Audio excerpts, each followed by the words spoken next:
Hi, this is Jason Nickleby, Coordinator of Officials with the Minnesota State High School League, and this is football officiating training tape number 4. We've had a couple of good weeks so far, just a few things to clean up, and we've talked about those in the memos, but overall, just work on our basics, our mechanics, our philosophies, rules, knowledge, and pull all those together so that we can make quality judgments on Friday nights. So we're not picking on any one official or crew or team, just trying to piece these plays together, talk about our mechanics, our philosophy, our positioning, our rules, and how we can avoid any mistakes or pitfalls that might happen on these kinds of plays. But overall, doing a nice job. Keep up the good work. And we'll take a look at another 8 plays this week. And again, thanks to the Missouri Activities Association for borrowing these plays to us. So with that, let's take a look at some plays.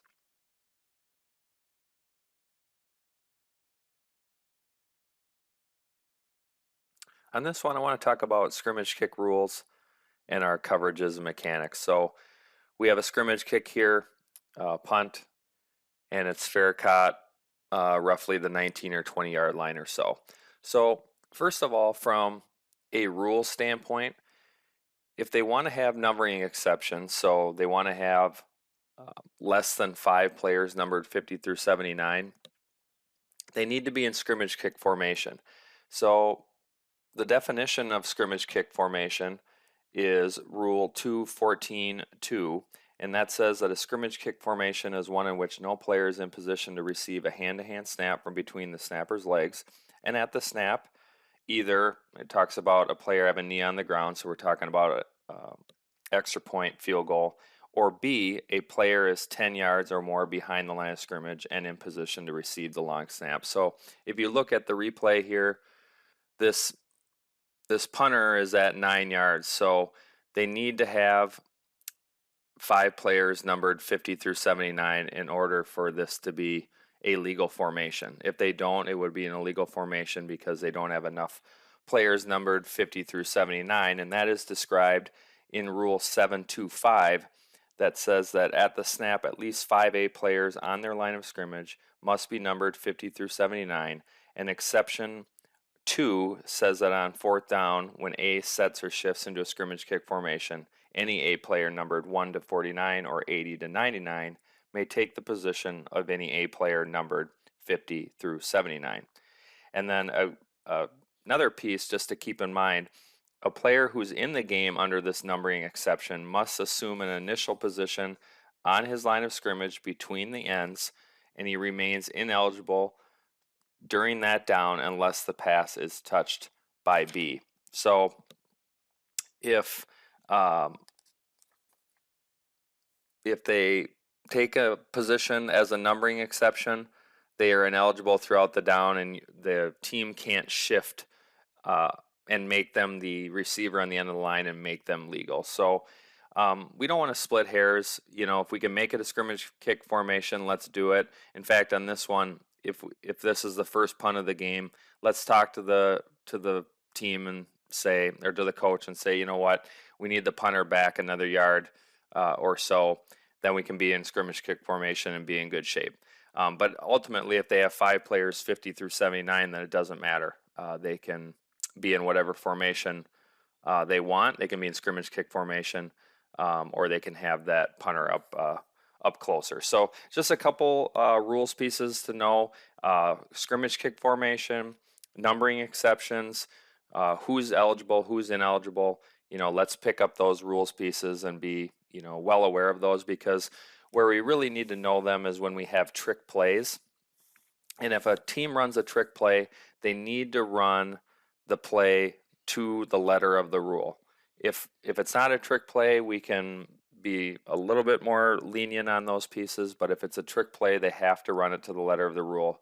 So if they're going to run a fake out of this formation, then they better be in proper scrimmage kick formation, or they better have 5 players 50 through 79. They better be on the line of scrimmage, or not have more than 4 backs and so forth.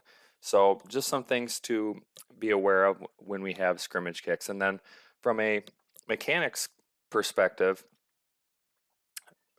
referees, let's work a little bit deeper. We want to be about 3-4 steps deep of the punter, and then we're going to be off to the right of the punter about 8 to 10 yards or so, and then umpires, same thing on the other side.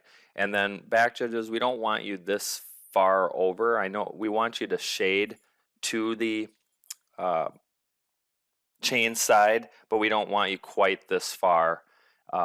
We want you to be a little bit closer to the hash and be about 4 steps behind the return player, and then just take the play from there in a stationary position, especially in a situation like this where we have a fair catch. No hurry to get up and get the spot. It's not critical. So just some rules and mechanics pieces and coverage pieces to think about when we have scrimmage kicks.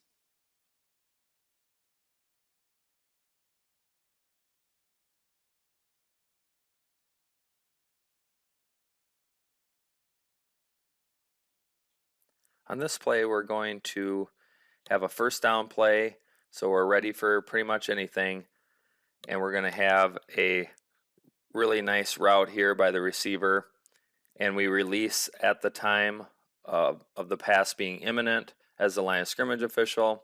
Back judge is in excellent position to rule on the ball crossing the goal line in possession of the receiver. Just one thing I would note, back judges, if we read pass, we're going to get into a back pedal, but when we feel that our cushion is going to be threatened, we need to turn our hips and go. We don't want to really be even up with them at this stage. We want to be running out ahead of them. So in this particular case, back pedal, back pedal, back pedal, and turn and go right now. Because we're still going to get beat to the goal line, but we'll get beat by less. But we still hustle and get down there to get in position.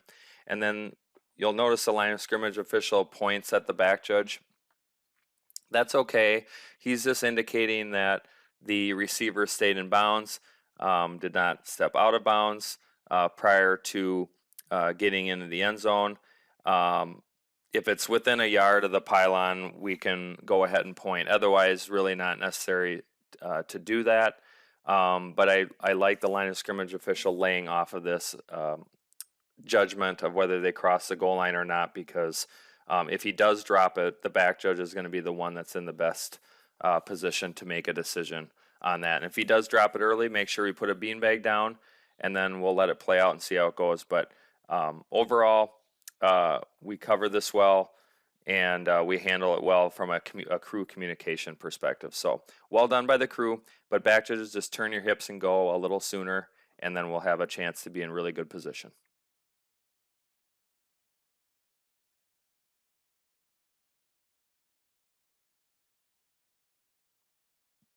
All right, on this one, we got 4th and 1, 2 minutes and 15 seconds and running, 4th quarter. So we have a really critical spot. We'd have a quarterback sneak really close. We know that we're stopping the clock at the end of the down. So nice job of hitting that signal right away. We come all the way to players and then stop, which is excellent. That's exactly what we want to do. Linesman comes all the way to players, puts the ball down, and we knew our line to gain in advance. No measurement needed. They knew they needed to gain that big line, which was the 38-yard line, and the referee awards a first down. So this is excellent. And then finally, the really impressive piece here is our clock awareness. We didn't get super focused on the spot. We also had clock awareness here and knew that when the play was stopped, it was at 2 minutes and 10 seconds roughly, and the referee comes over and has the game clock operator reset the clock. So this is excellent clock awareness, excellent mechanics by the crew.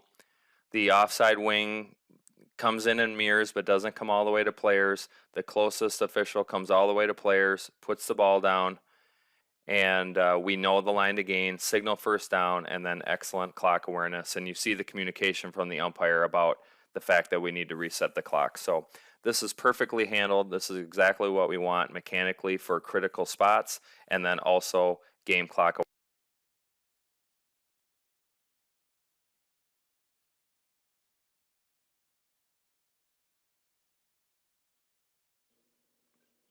All right, 1st and 10 here, and we're going to have a drop back and then a pass in the flat here with some contact, and we're going to have a flag down from the line judge here. So mechanically, we're in good position to see this, so we maintain our spot, stay home, but we ultimately put a flag down for holding. So let's break this down a little bit. And referees, we did a nice job here of dispensing of this. They're going to take it, no preliminary, just signal, do your announcement, umpire marks it off, and the penalty enforcement piece was very efficient, very smooth. So that part was good. But let's look at this play here. You'll see the defensive back is playing the ball, does make some incidental contact, and it almost looks worse in slow motion. And we can make a lot of things a foul in slow motion or in freeze frame. But this is what we would call bang bang. So the contact is right as the ball is going over the top of the receiver's head in real time. So this is not enough for a foul. And keep in mind the contact, if it did occur, the ball was already in the air, so we can't have defensive holding here. If we're going to have anything at all, it's going to be defensive pass interference. Because remember, defensive holding is a two-step process. If we see the restriction, we're going to look back and find the ball, and if the quarterback still has the football in their hands, then we're going to go with defensive holding. If the ball's in the air, we're going to have pass interference. But there has to be a restriction. They have to take something away from the player that's being fouled or potentially fouled.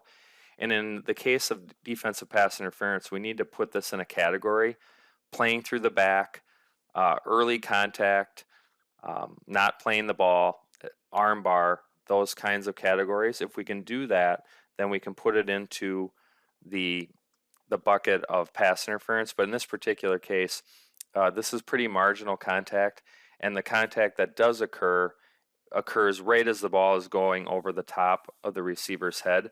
So this is not a foul we would want called. If it's bang bang, we want to stay away from those as it relates to pass interference. And then remember, it can't be defensive holding if the ball is already in the air. It would have to be pass interference. So just a couple things to consider.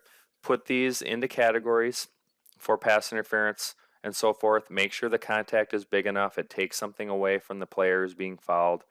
And just follow that process. And then finally, make sure we finish the play. So the result of this play is an incomplete pass. So make sure you signal incomplete pass, and then you can go to the referee and report the result of the play was an incomplete pass. I have defensive holding against number 22, 10-yard penalty from the previous spot, or whatever the enforcement happens to be. So a couple things just to think about. Make sure pass interference or any foul, want to make sure it's big and that it affects the player being fouled, and we can put it in a category.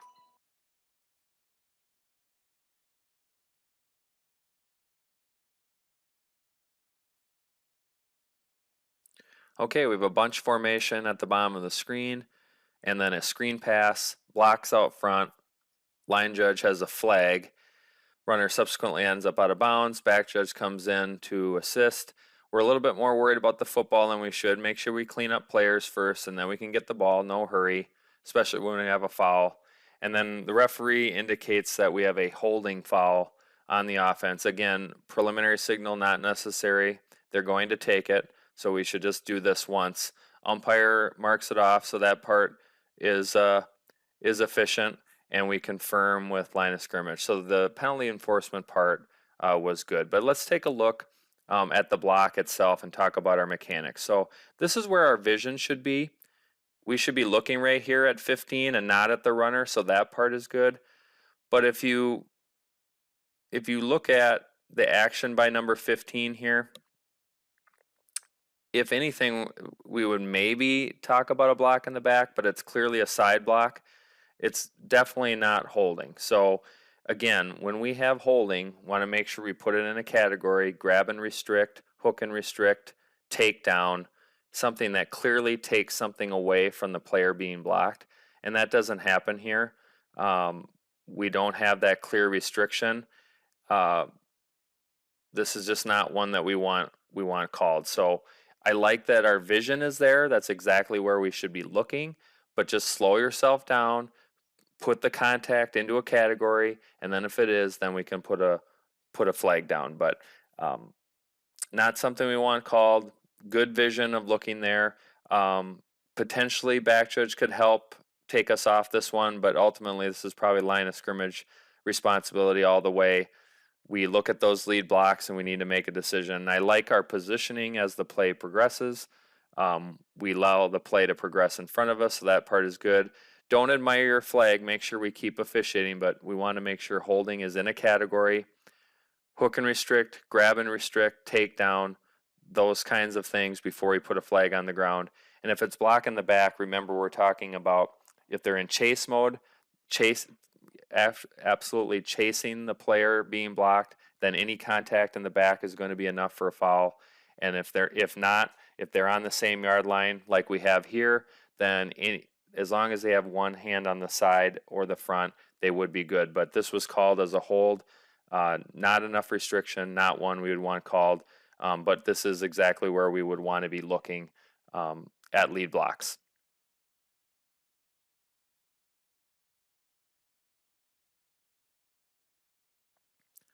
Okay, and this one, 2nd and 12. So fairly likely to have a pass play, so we just need to be on alert. And we're going to have a pass to the top of the screen. I like how the line of scrimmage official stays home, then backs off and allows the play to progress in front of him. And then when the play comes to a conclusion, we are facing players out of bounds in the team bench area. So that part mechanically is well done. So that part is great. And we don't turn around and face the field of play until all players have returned into the field of play. So that part is great. Let's talk about crossfield mechanics. So when we're talking about crossfield mechanics, that means a play where we have forward progress, typically with a receiver, not usually with a running back, but with a receiver that gets pushed back. The official who's not on play side, line of scrimmage official not on play side, will pick up that forward progress spot because the play side wing is going to be behind the play, so picking up forward progress is going to be a challenge. And so the best vantage point for picking up that forward progress is the offside wing. So what we would do mechanically, line of scrimmage officials, if we use crossfield mechanics, which we could in this play, if you see the line of scrimmage official, the line judge at the bottom of the screen, he is at the spot where contact is made and driven backwards. He is right there. So if we're the linesman at the top of the screen, what we would do when this play is done, we would officiate the dead ball action.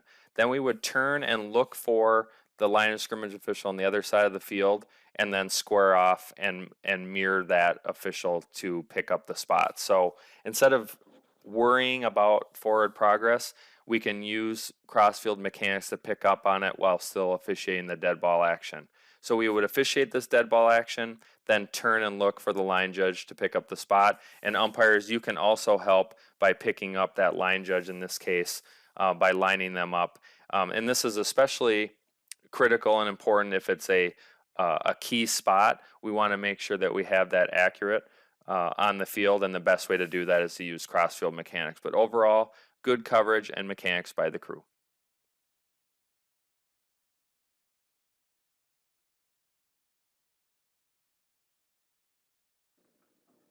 Okay, and this play, 3rd and 10, likely pass play, so we need to be on alert for that. And you're going to see the quarterback sneak out of the pocket, roll out, and throw it away to bring up 4th down. But we do have a holding foul called by the referee. So let's talk about the holding aspect, our vision, where we're looking, mechanics, and then how we go through the pieces needed for this play. So I like our vision, referee. This is where our vision would be. For us, umpires in the offensive backfield, that's where your vision should be.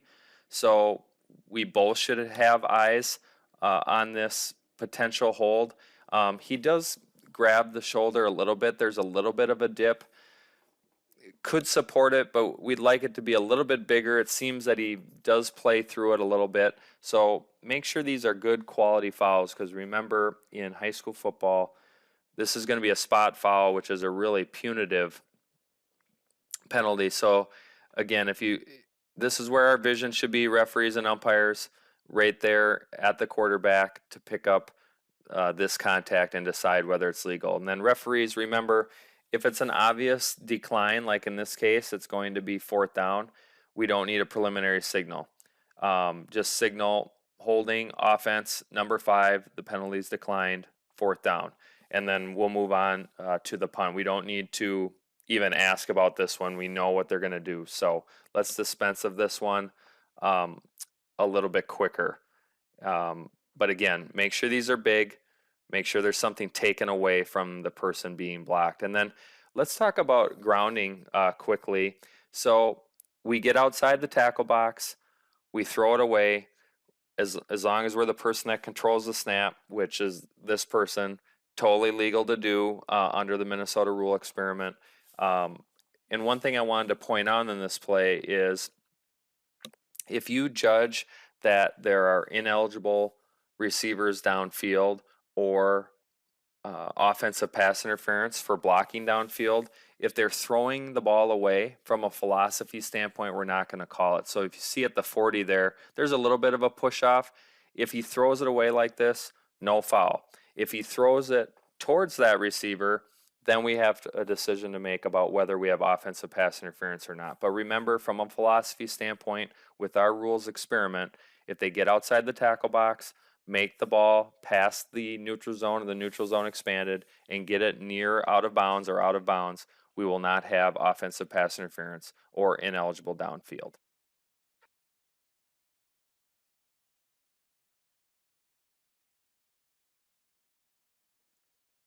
Okay, scrimmage kick here. We're in formation, scrimmage kick formation. Officials, good initial position. But let's watch as this punt progresses. Back judges, let's take a look at our mechanics. We move backwards with the receiver, which I'm fine with. I'm not sure why the receiver was this far up to begin with, but if we have a long punt or a punt that's longer than was anticipated, then we need to move backwards like we do here and maintain our cushion. So that part is good. But in this particular case, back judges, we want to go to the goal line. And I like that we're beanbagging that first touch so that we have that spot. So that's good.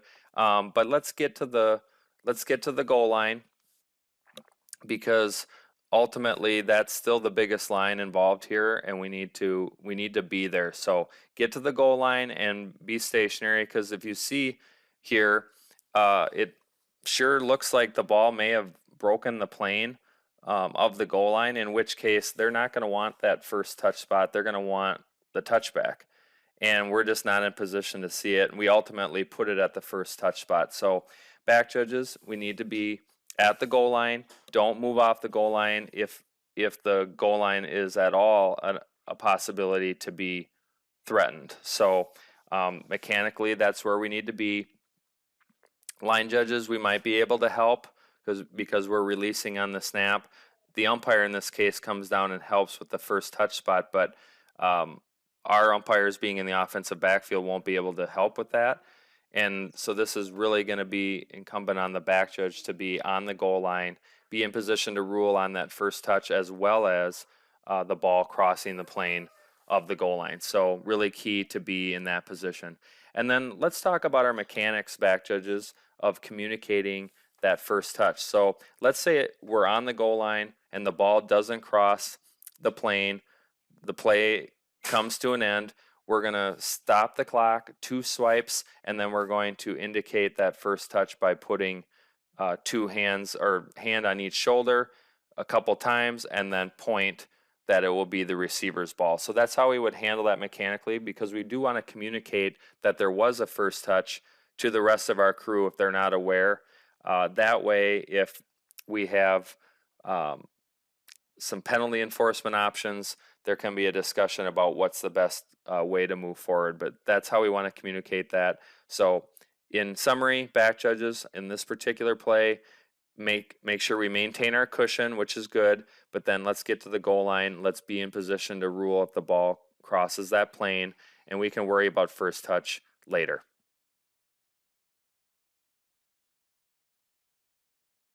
Okay, that will do it for training tape number 4.